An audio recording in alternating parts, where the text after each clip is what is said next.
Imagine stepping onto a ship so large, so advanced, so beautiful, that people believed it was impossible for it to sink. Not unlikely, not difficult, impossible. In 1912, the world stood at the edge of a new industrial age. Machines were bigger, buildings taller. Technology felt unstoppable. Humanity believed it had conquered nature. Grandeur sparkles. It wasn't just transportation. It was a floating monument to human pride. They called it Titanic. Over 2,000 people boarded her for the first voyage. Millionaires, families chasing a new life, workers, immigrants, dreamers, children. Some carried diamonds, some everything in a small bag. But they all shared the same belief.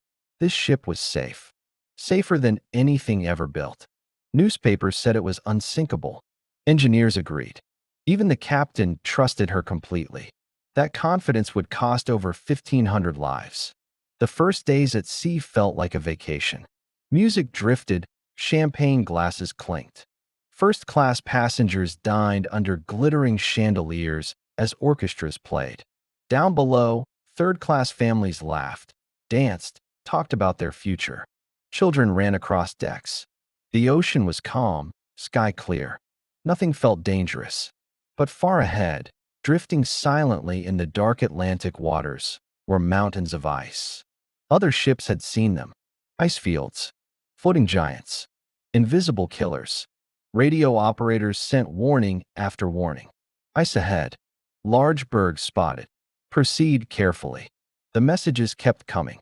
But the Titanic didn't slow down. Because slowing down meant arriving late. And arriving late meant looking weak. Besides, this ship couldn't sink, right? On the night of April 14th, the ocean turned strangely still. No waves, no wind, no moon, just endless black water. It was the worst possible condition to spot ice. Close to midnight, most passengers were asleep. The band had stopped playing. The hallways were quiet. Then suddenly, from the crow's nest high above, iceberg, right ahead, the warning bell rang. The bridge reacted instantly. Hard turn. Reverse engines. But something that large doesn't turn quickly. Seconds stretched into forever. And then, a scrape. Not a crash. Not an explosion. Just a long, sickening tearing sound. Like metal being slowly ripped apart. Some passengers barely noticed.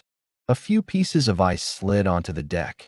People laughed and kicked them around like snowballs. It didn't feel serious. But below the waterline, out of sight, the damage was catastrophic. The iceberg had sliced open the hull like a knife.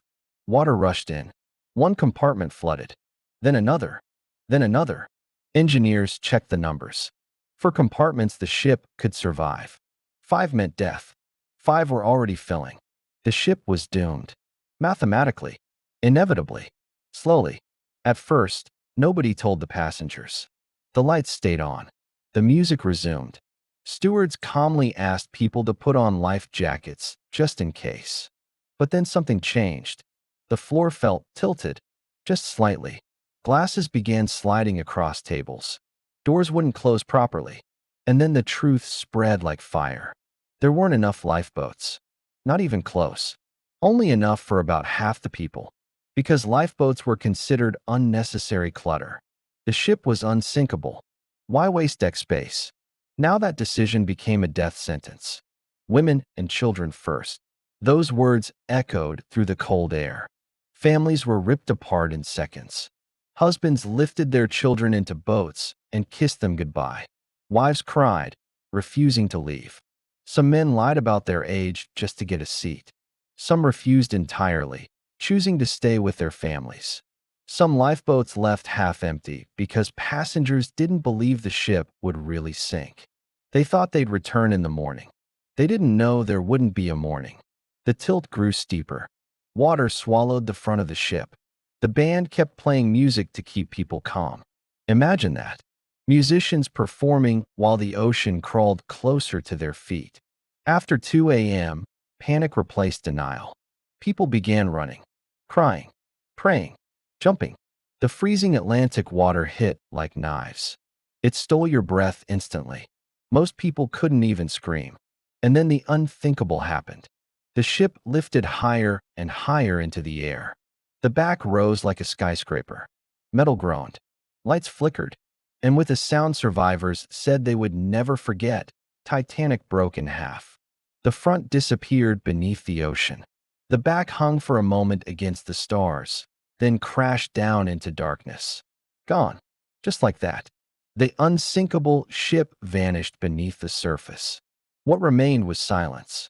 Then screaming. Hundreds of voices crying out from the freezing black water. Begging. Calling names. Praying. But the water was near 0 degrees. Within minutes, bodies went numb.